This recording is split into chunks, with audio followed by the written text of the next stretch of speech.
Hi guys, welcome back to my channel. My name is Gracie and today we're going to be talking about my post-op lap band week 4 and 5. So the last 2 weeks have been very crazy. It's been a lot that has gone on. So thank you so much for sticking with my videos. I know I didn't upload at all this week, so I'm trying to get things ready for next week so I don't miss a video. So today is Sunday, which it's been a little bit more than my post week for 5 weeks, but we're still going to talk about it. So the first thing that I'm going to talk about is the food that I've ate. So it honestly went back to me almost being able to eat what I ate before. Like, I can eat a little bit less, but the majority of what I could eat before I can eat now. So I know eventually it's supposed to be like you can only eat like half a cup of something or a couple bites of something, but as of right now it's not really to that point yet. And so I did call the doctor up and I was asking him about that, and he said basically because of the swelling they don't want it to swell too bad, so it's not loose but it's not as tight as it's gonna be. So that like kind of was a relief. And because of the food that I was normally eating, I mean I was staying under like 1,000 calories, but I wasn't really doing much of the exercising that I should be doing, so shame on me for that. But I was at a very plateau. Like, I stayed the same for like a week and a half, 2 weeks. Like, it was the same, and I was getting, to be honest, kind of frustrated because I was like, here I am, I have this lap band, I took all this time to get it and try to recover and trying, but it just wasn't working, and so it's kind of a little bit frustrating. And so anyway, so that's week 4, was just a lot of frustration on why the lap band wasn't working that well, and I was really nervous and worried about it. But then this other part of that is in week 4 as well, I decided that I was gonna go get a membership at our rec center, which is a lot cheaper than the gym, like the Ambassa or any of those. And so, I mean, I didn't know what I was gonna do at the gym. I didn't know how to go about getting the exercise I needed to be able to lose the weight. And so I just thought, well, you know, I'll just go. They have an underground track at my rec center, which is super nice, especially since it's cold outside now. And I was like, I'll just go, I'll walk, I don't know, a mile a day and just see what happens. And so I put on my gym shoes and I got my butt down there and I just started walking. And a mile came, and then a mile and a half came, and I ended up doing 2 miles, which was super great for me. And it took me, I mean, it took me like 30 minutes to do 2 miles, which isn't great, but for me that was a big accomplishment because, I mean, I walk a lot at work and stuff, but that's different than actually going out and doing it like on my own free will. And so I've been trying to go to the rec center every day. I didn't go yesterday because it's closed.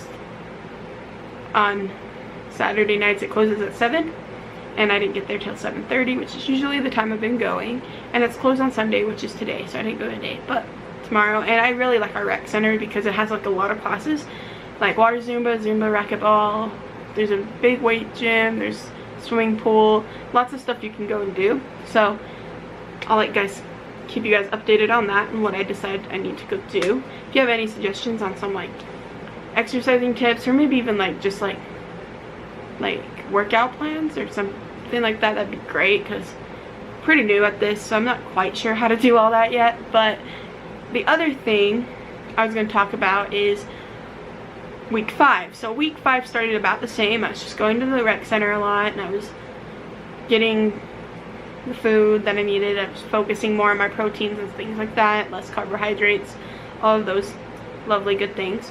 And so what I decided to do, since it's 5 weeks and it's a good idea to get, is the lap band tightened at 5 weeks. And so that's when my doctor allows us to have the first adjustments.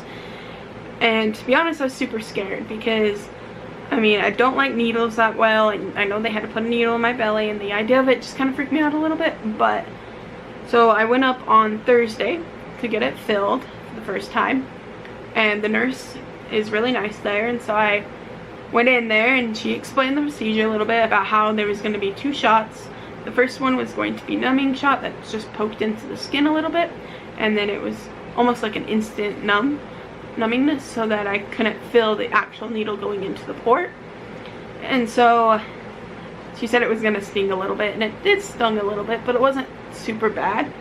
And then she put the other needle in to actually fill up the band, and I have to say that was like the weirdest feeling in my life, because I could feel the band tightening around my stomach. And even though it didn't hurt or anything, it was just kind of like a sensation there, and it felt really weird though.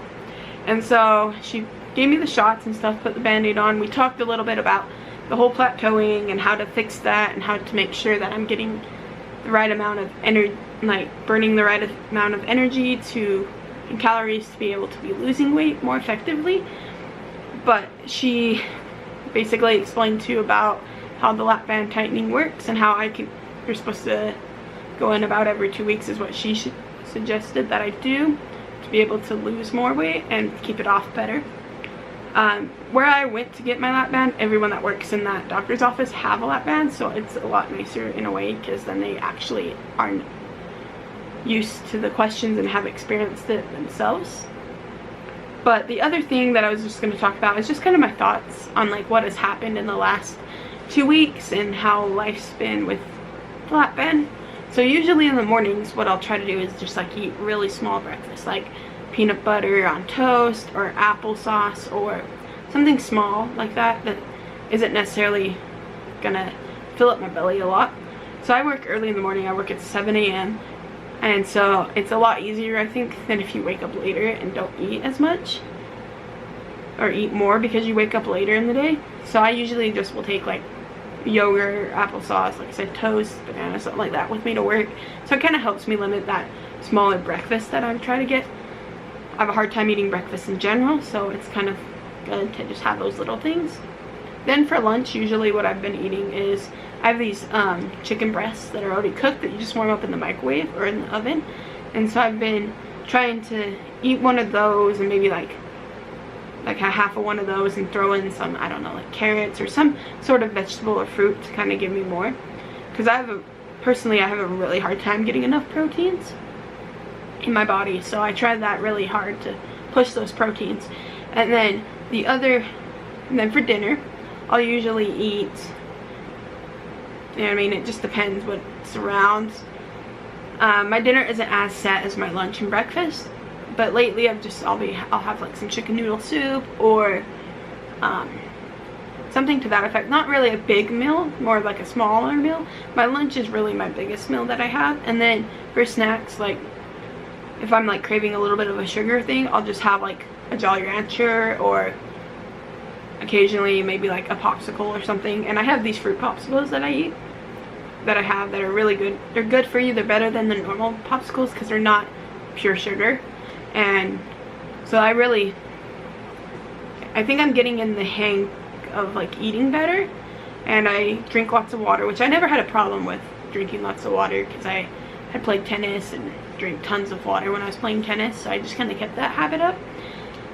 The other thing that I was going to talk about is just like the whole going to work out when you're bigger, compared to seeing some people who work out when they're thinner. And I mean, all I can think of when I'm at the gym and I'm walking around the rec center's track and I see these people who are super fit, I think good for you guys. I'm sure like you work your butt off to get to that point, and I don't know what you looked like before, or a year ago, or even 6 months ago, but it is definitely kind of like a judgmental thing in a way. I think I am very like self-destructive to myself on that point, because I think, oh well, how come I don't look like that, or I don't look like this, when I try really hard to not eat. And I think it's kind of more of like a psychological thing in a way too, because I just kind of get thinking that way, which is really hard to get out of that. Like, it's hard to go to the gym and see all these fit people and think, well, why am I here if I don't look like that? And then you kind of just have to remind yourself that, like,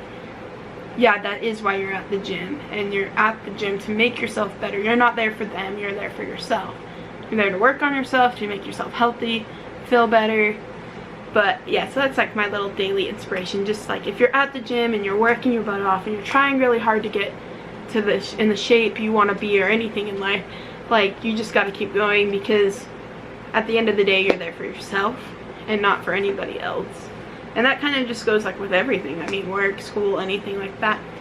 But I hope you guys enjoyed this video, me talking about my post-op 4 and 5 week. Make sure to leave a like, subscribe, comment any questions you have, and I'll try to answer them to the best I can. My name is Gracie. Thank you so much for watching my video. I'll see you in the next one.